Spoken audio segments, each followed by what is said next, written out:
Assalamualaikum warahmatullahi wabarakatuh. Selamat pagi semuanya. Selamat datang di kelas perancangan arsitektur 2 dan berkaitan dengan tugas selanjutnya yaitu merancang sebuah seni instalasi. Nah, mungkin sebagian dari Anda ada yang belum tahu apa itu seni instalasi. Maka dari itu saya akan menjelaskan sedikit tentang apa sih seni instalasi itu dan apa bedanya sama sculpture. Materi ini kombinasi dari apa yang saya buat dengan dari yang dibuat sama Pak Askia Afrizwar, namun disampaikan oleh saya. Jadi by definition sebenarnya seni instalasi itu berangkat dari kata installation, kata bahasa Inggris installation yang artinya adalah pemasangan. Yang dimana prinsipnya seni instalasi itu adalah seni yang memasang, menyatukan, dan mengkonstruksi sejumlah benda yang dianggap bisa merujuk pada suatu konteks kesadaran makna tertentu. Nah, jadi seni instalasi ini gabungan dari berbagai macam seni biasanya, bisa 2 dimensi, bisa 3 dimensi gitu. Tapi dia biasanya bisa dinikmati secara fisik karena dia membentuk ruang-ruang yang dimana prinsipnya di situ ruang-ruang itulah cara salah satu cara untuk penyampaian pesannya dan itu tidak terbatas dari indera penglihatan saja tapi juga bisa melibatkan indera pendengaran, perasa, penciuman maupun peraba gitu. Jadi eksplorasinya kayak panca indera yang kita punya itulah seni instalasi. Nah, mungkin ada sebagian dari Anda ada yang sudah pernah dengar ya sculpture sculpture gitu atau biasa kita sebut patung atau seni pahat lah, ada yang menyebutnya seperti itu. Nah, namun seni instalasi itu berbeda dengan sculpture. Karena sculpture itu memang sama-sama 3 dimensi sama seni instalasi, namun dia hanya melibatkan indera penglihatan saja. Dia hanya dinikmati, hanya dilihat, hanya disawang, kata orang Jawa. Tapi kalau seni instalasi ini, dia itu sifatnya untuk dirasakan. Jadi karena gini, kalau menurut Tabroni, seni instalasi itu membentuk kesatuan realitas dan makna baru. Jadi ada makna yang mau disampaikan dan dia itu dihadirkan untuk dirasakan gitu. Jadi perbedaannya ada pada cara memaknainya gitu. Biasanya hanya dilihat, ini bisa diinteraksikan. Nah, kalau dari sejarah sebenarnya memang awal mula munculnya seni instalasi itu pada era aliran pop art yaitu di tahun 50 sampai 70-an. Dan ini ditandai oleh karyanya Judy Puff yang membuat tema bawah laut dari ribuan jenis sampah. Gitu. Itu dia membentuk instalasi dari sampah-sampah itu. Gitu. Dan itu fenomenal banget dan mengawali awal mula bergeraknya seni instalasi.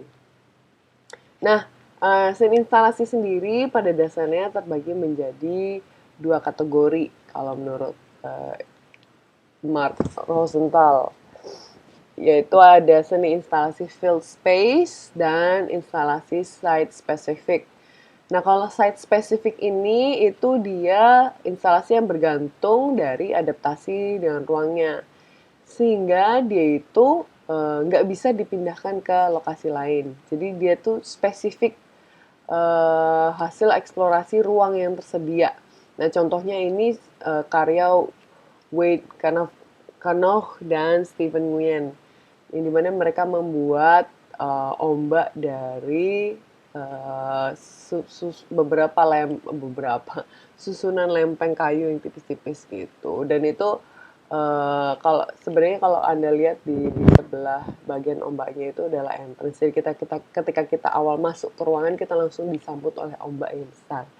Dan itu sangat spesifik walaupun dia nggak 100% mengadaptasikan terhadap ruangannya, tapi ada unsur respon terhadap ruangan yang dilakukan pada seni instalasi ini.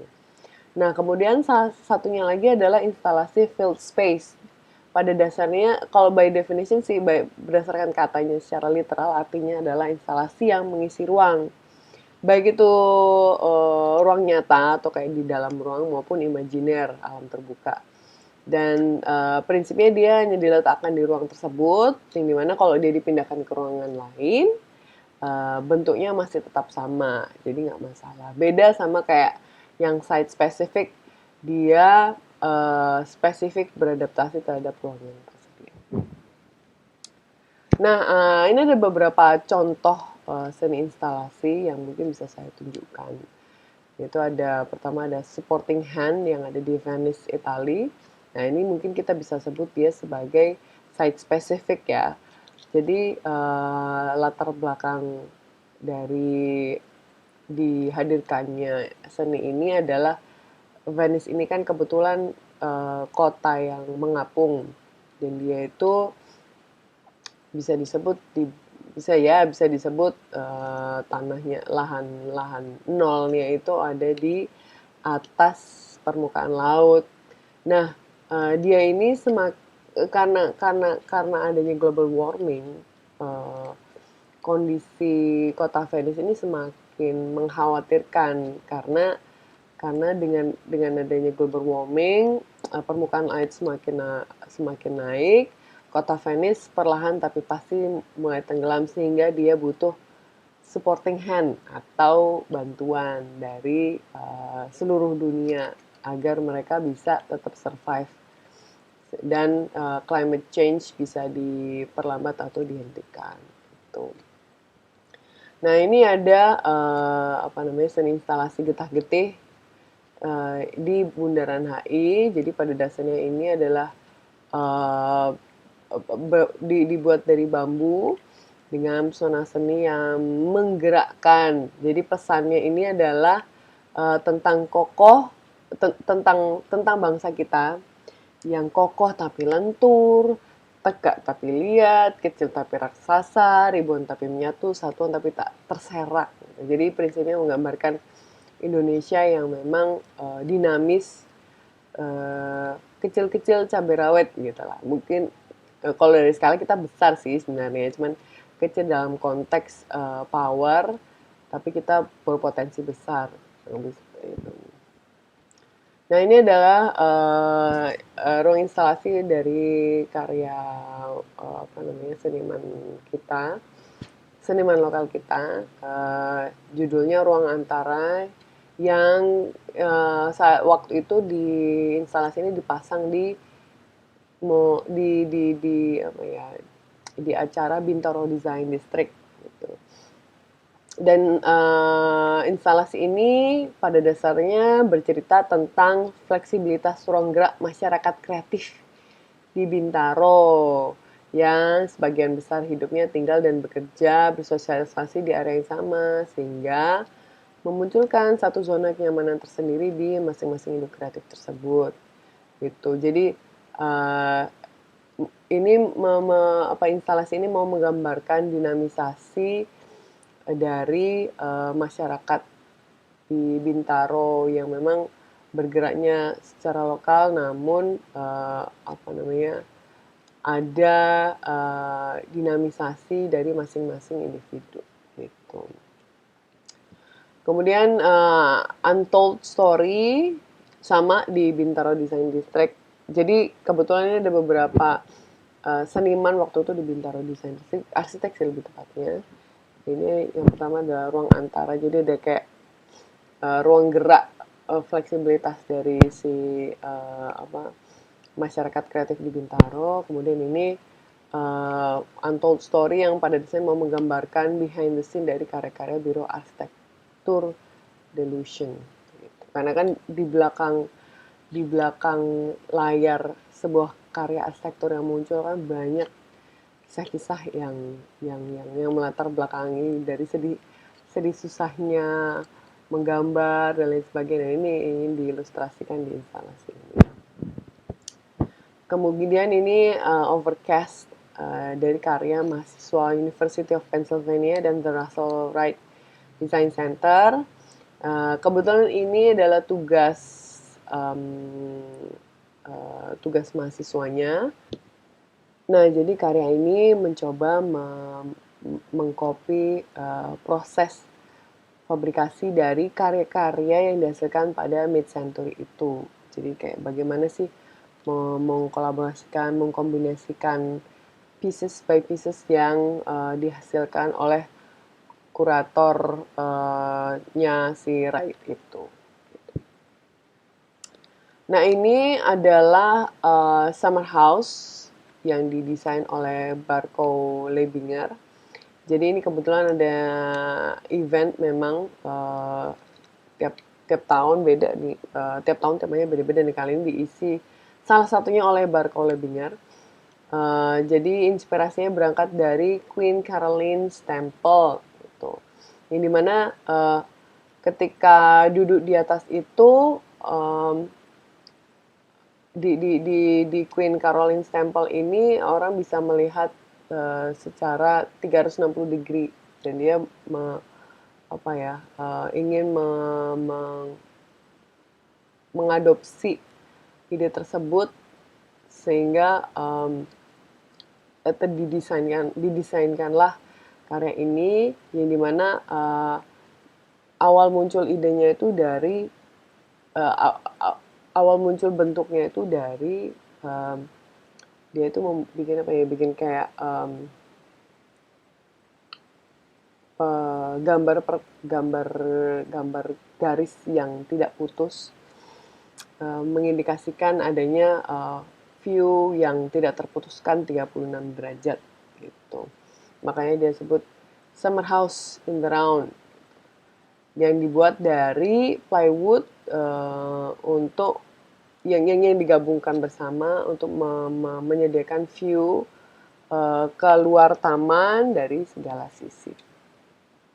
Nah, ini kebetulan di event yang sama yang didesain oleh BIG. Jadi pada dasarnya karya ini dibuat karena ingin menimbulkan unsur manipulasi ruang gitu, yang terdefinisi di taman saat itu. Ya, jadi dia ingin membuat arsitektur yang bisa memanipulasi ruang melalui garden wall yang dimana pada dasarnya karya ini kalau dilihat dari sisi-sisi yang berbeda bisa menimbulkan nuansa yang berbeda pula gitu. Jadi dia nuansa yang ditimbulkan itu selalu berbeda-beda ketika kita mulai mengelilingi bangunan ini. Gitu. Nah, ini dia sebut terakhir hasilnya presence become absence, orthogonal becomes curvilinear, structures become gestures, and box becomes blob. Gitu. Jadi kesannya itu kayak ada, tapi ketika kita geser dia menghilang. Ketika ada ketika ada kesan unsur ortogonal, kemudian jadinya melengkung. Ketika kesannya ada struktur, tapi ternyata menjadi sebuah gesture.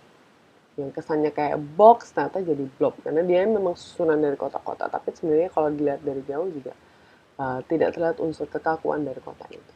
Gitu. Jadi seperti eksperimental architecture. Nah, jadi itu semua pada dasarnya contoh seni instalasi dan semoga Anda bisa punya bayangan lebih jelas ya seni instalasi seperti apa. Prinsipnya seperti karya sculpture yang bisa diinteraksikan, di mana Anda bisa menyampaikan pesan-pesan ide konsep Anda atau isu-isu yang mau diangkat melalui karya ini. Baik itu sebuah isu sensitif di masyarakat atau bahkan dalam konteks isu teknis kayak isu teknis yang dimana Anda mau coba eksperimen melalui karya ini. Gitu. Jadi seperti kayak ini seperti eksperimental architecture. Jadi bentuk karya ini adalah karya eksperimental, yang dimana orang bisa, yang dieksperimenkan adalah perasaan orang ketika berinteraksi dengan bangunan ini. Nah, selanjutnya saya akan menjelaskan tentang studi preseden. Nah, jadi setelah seperti yang nanti akan saya jelaskan tentang TOR, salah satu progres pertama yang harus Anda penuhi adalah membuat studi preseden. Jadi pada dasarnya studi preseden ini studi pembanding dengan studi preseden, di mana Anda di sini melakukan studi tentang seni-seni instalasi yang sudah ada di masyarakat. Dan ada beberapa unsur yang harus bisa Anda analisa, yang akan saya jelaskan selanjutnya. Materi ini sebenarnya materi dari Pak Astia, cuman materi yang disusun oleh Pak Astia, cuman nanti saya yang akan menyampaikan. Seperti itu. Nah, jadi seperti yang saya sebutkan sebelumnya, seni instalasi dengan sculpture itu adalah sebenarnya dua objek seni yang berbeda ya, yang satu hanya dilihat saja, yang satu hanya diinteraksi. Nah, oleh sebab itu ada beberapa unsur analisa yang perlu Anda lakukan, specifically terutama untuk seni instalasi. Namun mungkin perlu saya jelaskan dulu ya tentang studi preseden. Jadi preseden itu pada dasarnya dalam arsitektur adalah metode penilaian terhadap arsitektur yang secara mendalam meliputi 3 aspek, yaitu aspek konseptual, aspek formal, dan aspek programatik. Jadi kita seperti melakukan analisa yang mendalam, yang dimana kita di sini tujuannya adalah mempelajari dan menggali informasi apa sih sebenarnya yang perlu kita perhatikan dalam membuat sebuah seni instalasi. Dari situ kita menggali-gali dari studi preseden. Sama sebenarnya prinsipnya seperti kita akan merancang Trimatra kemarin ya, kita perlu menggali-gali dulu, Trimatra Pukal itu apa saja sih yang bisa dieksplorasi. Oh, sebenarnya dia bisa di-twist, bisa di-pull, bisa di-push, kemudian dipotong, di-insert, dibolongi, di-trim, dan lain sebagainya. Nah, itu bisa kita pelajari dari hasil studi preseden kita, yaitu dengan mencari studi kasus objek lain. Gitu. Dan kalau untuk studi preseden seni instalasi ada 3 aspek yang perlu diperhatikan itu tadi ya, aspek konseptual, formal, dan programatik. Nah, pertama saya jelaskan dulu tentang aspek konseptual, yaitu aspek konseptual itu pada dasarnya adalah konsep apa yang dipakai gitu. Jadi apa sih narasi yang melatar belakangi dari karya ini gitu. Sehingga ada konsep statement yang dijadikan dasar untuk pengembangan desain. Konsep statement itu seperti misalkan kalau contohnya gini, kita membuat karya seni yang dengan latar belakang ingin mengangkat isu kemerdekaan Indonesia gitu lah. Dan dari situ konsep statementnya adalah menciptakan suasana perang yang terjadi saat kemerdekaan Indonesia, perjuangan kemerdekaan Indonesia. Jadi konsep statementnya adalah perang, misalnya penunjuk ilustrasi perang gitu misalnya boleh. Nah itu perlu kita gali dari karya yang coba kita pelajari. Apa sih sebenarnya yang menjadi dasar konsep sebuah rancangan itu? Nah, misalkan ini di sini di gambar ini ada contoh karya dari Sel Gascano. Dia mencoba membuat tunnel dengan permainan pencahayaan melalui penataan material yang berbeda-beda. Nah, ini perlu kita amati kira-kira apa dasar konsepnya. Apa yang melatar belakangi dia membuat warna merah? Kenapa terus dia memunculkan permainan-permainan cahaya ini? Gitu. Kalau Anda beruntung, beberapa sumber yang Anda dapatkan juga sudah menjelaskan dasar latar belakangnya. Tapi ketika tidak ada, Anda bisa mencoba mengamati apa sih konsep yang ingin diwujudkan di sini. Misalkan dari unsur cahaya, dari unsur mencekam, gitu. Walaupun latar belakangnya tidak ada, Anda bisa mencoba mengamati mencoba menerka-nerka sebut saja, menganalisa dasar-dasar konsep statement yang dimiliki dari karya tersebut apa. Kemudian ada aspek formal, yaitu studi yang meliputi studi bentuk yang lahir dari narasi gagasan pada konsep statement yang telah muncul sebelumnya. Jadi setelah muncul konsep statement, kira-kira studi bentuknya seperti apa nih? Ini kita coba amati aspek formalnya dari keberlanjutan dari konsep statement tersebut. Dan itu kita mulai mengamati unsur yang lebih detail, yaitu material, cara pemasangan, cara penyusunan, ini seperti apa sih gitu, biar kita tahu apa namanya sistem karya ini sampai akhirnya dia benar-benar terwujud. Jadi contohnya kalau Anda melakukan studi presiden buat trimatra lempeng kemarin ya, Anda tidak hanya mengamati unsur estetika bentuknya, tapi juga Anda perlu mengamati bagaimana sih caranya karya lempeng ini dibuat. Misalkan dari karton yang dilem. Lemnya dengan lem apa? Kemudian disusunnya seperti apa? Dipotong atau hanya disusun begitu saja? Apakah dia ketika untuk membentuk sesuatu dia kira-kira butuh bentukan alat bantu, misalkan kayak butuh batang biar dia bisa berdiri atau bagaimana, itu yang perlu amati. Batangnya kemudian diputar ke kiri atau di kanan, apakah dia perlu dibolongi untuk menjadi sebuah bentuk. Nah, itu yang pada dasarnya kita amati di sini, unsur detailnya secara formal. Kemudian yang ketiga adalah aspek programatik. Nah, ini kaitannya meliputi skala ruang dan kondisi ruang yang ingin dihasilkan.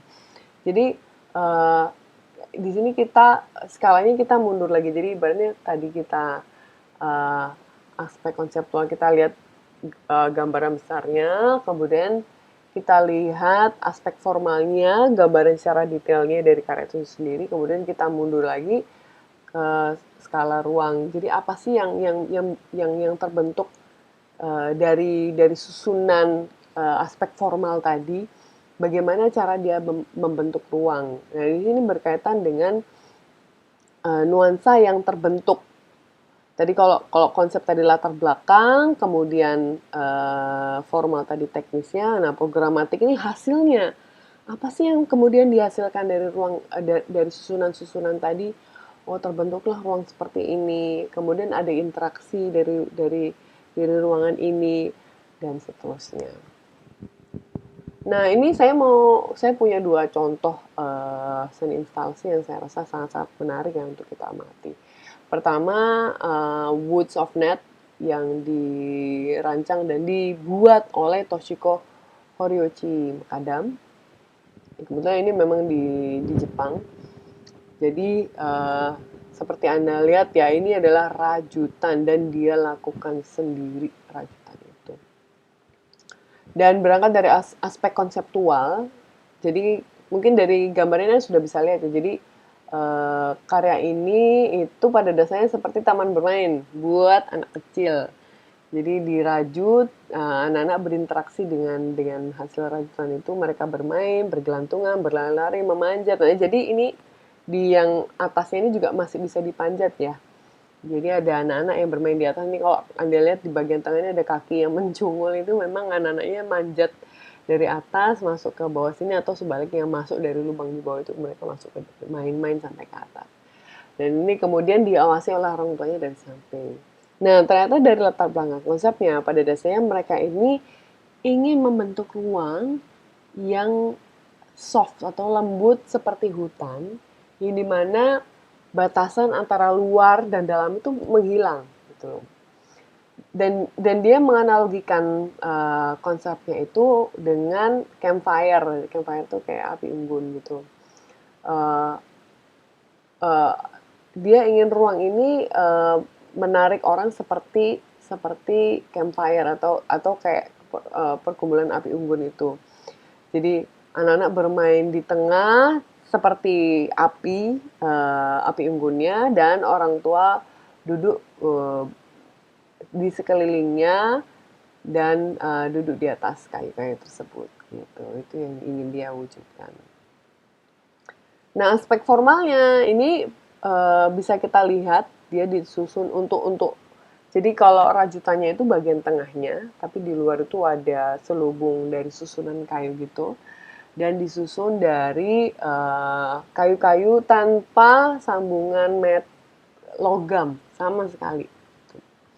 Dan ada 320 meter kubik kayu dan apa namanya ya dan sambungannya itu menggunakan tipe sambungan kayu, hanya kayu saja yang klasik memang khas dari konstruksi kayu Jepang. Nah, seperti Anda lihat disusun seperti Anda lihat ya, selubung kayunya dan bagaimana tali-tali itu disambungkan dan dikaitkan ke kayu-kayu tersebut sehingga mereka bisa menggantung. Dan secara aspek programatik bisa Anda amati ya, dia diselubungi oleh kayu yang dimana di tengah-tengah kayu inilah rajutan itu dihadirkan. Ada pola interaksi di bawah, juga ada pola interaksi di atas instalasinya. Jadi dan selubung kayu ini menjadi area kayak ruang tunggu orang tuanya yang juga bisa diduduki, jadi area istirahat orang tuanya, sementara anak-anaknya asik bermain di tengah. Gitu. Nah, di aspek programatik ini saya berharap Anda bisa mencoba mengamati nuansa ruangnya. Terus bagaimana feel yang diciptakan di sini dari unsur warna, dari unsur skala, apakah skala yang monumental, normal, terasa akrab atau terasa terintimidasi, terbuka, tertutup, dan nuansanya cheerful atau gloomy gitu misalnya. Jadi dari susunan-susunan itu, kemudian Anda perlu jelaskan juga pintu masuk di mana misalnya, kemudian alurnya seperti apa, bagaimana keluarnya. Yang ini kebetulan bukan tipe seni instalasi yang punya alur ya, tapi ketika Anda melakukan studi preseden dengan seni instalasi yang punya alur, ya Anda jelaskan alurnya seperti apa dan apa yang bisa dirasakan dari alur itu. Saya rasa ini aspek programatik yang sangat penting Anda pelajari ya, karena berkaitan dengan output dari seni instalasi tersebut. Nah, selanjutnya ini yang saya ambil contoh tadi, Wood Summer House yang didesain oleh Barco Lebinger Architekten. Jadi seperti yang saya bilang tadi ya, dia aspek konseptualnya diawali dari ide untuk menciptakan pavilion yang bisa membuat pengunjungnya mengamati sekelilingnya dari segala sisi. Gitu. Artinya dia itu seperti tidak punya zona entrance atau exit, karena semua sisi sama dan seni instalasi ini adalah media pengunjung untuk bisa mengamati sekelilingnya. Jadi bukan sekedar jadi fokusnya tuh bukan di sculpture-nya, tapi justru bagaimana sculpture ini bisa mengakomodasi pengunjung untuk bisa menikmati sekelilingnya, yaitu kebetulan di taman ini gitu. Dan nah ini disebutkan ini, it is conceived as a series of undulating lines constituting bands and forming parts of the structure that is reminiscent of a contour drawing. Jadi prinsipnya berangkat dari pembentukan konsep dari membuat garis form tanpa mengangkat pensil. Jadi terus berkelanjutan ini sehingga terbentuklah elemen lengkung yang menarik gitu. Dan tidak distracting goal konsepnya yang dari awal itu, yaitu memandang keluar sculpture. Nah, kalau dilihat dari aspek formal, bisa kita lihat di sini ya, bagaimana struktur dari seni ini dibentuk menggunakan struktur baja yang kemudian diselubungi oleh lempeng kayu. Dan dia ada pada dasarnya ada 3 lapis modul ya, dari bawah untuk tempat duduknya, kemudian yang sisi bagian dinding, kemudian yang bagian atas untuk penaungan di atasnya itu. Walaupun dia nggak semata-mata menaungi untuk berteduh ya. Yang menarik itu soalnya gini, kalau di luar negeri memang orang tidak mencari naungan, tapi mencari akses cahaya. Jadi mereka ingin tetap bisa duduk di situ, bisa melihat pemandangan tanpa juga semata-mata terhalangi oleh matahari. Makanya walaupun ada seperti seperti konsep naungan, konsep penutup atap, tapi memang tidak ditujukan untuk menutup masuknya akses cahaya untuk si pengunjung. Nah, kalau dilihat dari aspek programatik, ini ada beberapa modul rancangan yang dia coba susun ke bangunan ini. Ada yang bentuk wajik, ada bentuk air mata, kemudian ada spiral, kemudian ada seperti ular begitu, yang kemudian semuanya itu disusun ke dalam satu bentuk modul di dalam ini. Sehingga terbentuklah ruang yang terbuat dari pembuatan garis yang tidak putus. Gitu. Ada area tempat duduknya. Jadi seperti dia ini seperti terbagi menjadi 3 area tempat duduk ya. Yang sebelah kanan atas, kemudian yang sama dua di kanan atas yang saling berpunggungan, kemudian ada satu lagi yang di bawah seperti itu. Nah, itu kurang lebih contoh cara melakukan studi preseden untuk seni instalasi. Dan untuk tugas progres UTS yang perlu Anda lakukan minggu depan adalah melakukan studi preseden. Jadi mana pertama-tama Anda diminta untuk mencari contoh seni instalasi yang meruang, minimal 2, boleh lebih silakan. Itu kembali lagi kepada apa yang ingin Anda pelajari, Anda amati, kemudian Anda coba tuliskan dan laporkan ke pembimbing. Apa yang sudah bisa Anda pelajari, apa yang bisa Anda petik untuk mencoba membuat karya seni instalasi. Jadi ketika Anda mencari studi preseden, mindset yang perlu Anda bentuk adalah apa yang ingin saya buat. Saya ingin buat yang seperti ini, saya ingin buat yang seperti itu. Saya mencoba menggali karya-karya yang sekiranya bisa membantu Anda untuk mencapai bentukan tersebut. Misalkan Anda ingin membentuk instalasi dari air gitu misalnya. Ya, Anda perlu cari instalasi air untuk mempelajari seni instalasi dari air itu seperti apa aja sih? Kira-kira biasanya seni instalasi air itu konsepnya seperti apa? Lalu secara teknis implementasinya seperti apa? Dan apakah ada program-program yang terbentuk di situ? Ya, itu yang perlu Anda pelajari. Gitu. Jadi bukan proses studi preseden dan merancang bukan dua hal yang berbeda, yaitu yang saling bertalian yang membantu Anda nanti untuk merancang. Jadi pastikan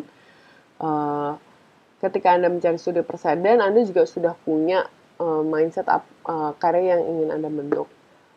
Jadi ketika mungkin Anda masih bingung nih, saya sendiri nggak tahu mau merancang apa, kok disuruh punya mindset. Nah, disitulah Anda mencari studi preseden sebanyak-banyaknya. Gitu. Dari yang banyak-banyak itu, saya yakin Anda bisa kemudian Anda punya aha moment, oh saya mau bikin yang bisa menggambarkan suasana yang seperti ini. Disitulah Anda pilih dan Anda buat laporan studi analisa presidennya dan ambil 2 dari sekian banyak studi presiden yang coba Anda amati. Gitu maksudnya. Nah, poin kedua yang perlu Anda perhatikan yaitu buat studi preseden atas seni instalasi tersebut menggunakan poin-poin di bawah ini. Tapi nggak terbatas poin-poin ini ya. Memang kami mengajarkan ada 3 poin, aspek konseptual, aspek formal, dan aspek programatik. Tapi pada dasarnya ada banyak aspek yang bisa Anda coba analisa. Boleh aja Anda tambahkan bila itu sekiranya membantu Anda untuk memperdalam proses ide konsep. Gitu.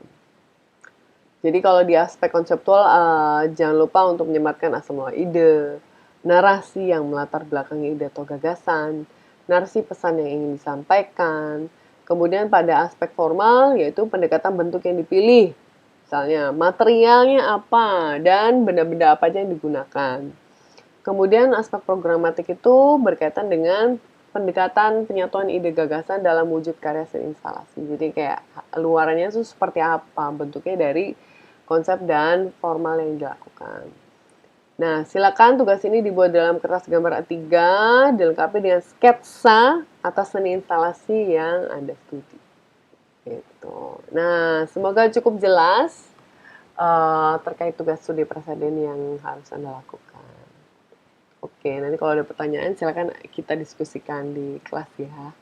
Mungkin itu saja yang dapat saya sampaikan. Semoga apa yang saya sampaikan dapat bermanfaat buat Anda dan proses merancang Anda ke depannya lagi.